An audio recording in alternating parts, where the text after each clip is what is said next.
Mr. Speaker, one of the largest challenges our country faces is exploding deficits. The Republican budget would add $2.4 trillion over 10 years to the existing deficits. Let me show this chart. This chart, the yellow line, shows the existing deficits as they currently are projected. The Republicans would take those existing deficits and add over 10 years $2.4 trillion. Now, Ray Dalio and Jamie Dimon have said this is a disaster, that the bond markets are afraid. Why are the bond markets afraid? Because they know that the Fed would engage in quantitative easing, buying up more Treasury bonds as people outside view the Treasuries as more risky, and this will lower the value of the dollar, and it will make basically all Americans poorer. But people are tired of just hearing one side bash the other side about deficits and no one doing anything about it. And so today we are introducing a plan, a real plan to lower deficits in America. This plan would take the deficit down over the next 10 years to below 3% of GDP. The historical average over the last 50 years has been under 4% of GDP. The Republican plan, by the way, independent analysis, takes the deficits to 7 to 8.6% of GDP.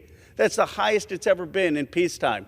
Our plan would take it back down to under 4%. Here you see the Republican deficits. Here you see the current deficits. Here you see our plan, which would reduce deficits by $12 trillion. Now you say, how are we going to do this deficit reduction? Where are the spending cuts and where are the revenue generators? It's pretty simple, actually.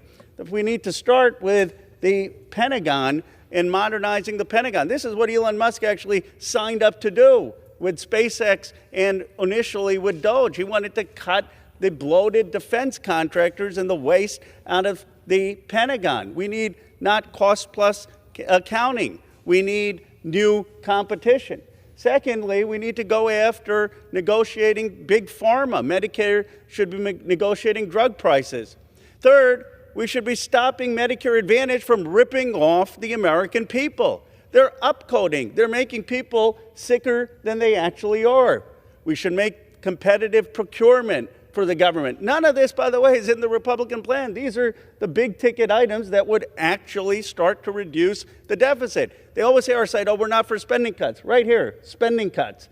Actual spending cuts of what we can be doing to reduce the deficit. And end fossil fuel subsidies. Musk has called for this too, by the way, ending these fossil fuel subsidies. And then let's have some revenue generators.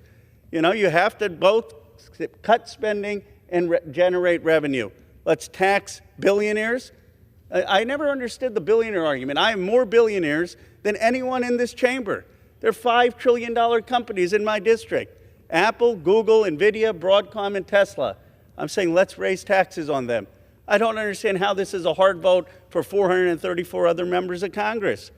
And we should be making sure that we are taxing our stock buybacks, that we're making sure that when we have large inheritances, people who are inheriting it actually have to pay capital gains, so that we in this country start to reward hard work again, not just speculation, so that we celebrate the people who are doing daily work and paying taxes as opposed to just speculators who are avoiding taxes. Anyway, this plan would reduce the deficit, reduce debt by $12 trillion over 10 years. And it would also reduce the interest payments on the deficit every year, which would add an extra $2 trillion of savings. Now, I'm not saying this plan is perfect, but here's what I think every member of Congress should do. Propose how you're going to reduce the deficit. Tell the American people how the math works. Every member of Congress owes that to their constituents. If you disagree with me, have your own plan. But here's what I do know. The Republican plan is just going to explode deficits, and it's going to hurt the American economy and make us all poorer. I hope, Mr. Speaker, we can come together in this body to be honest with the American people, to actually have a calculator, to do math, and to propose real plans for deficit reduction. Thank you. Gentleman yields.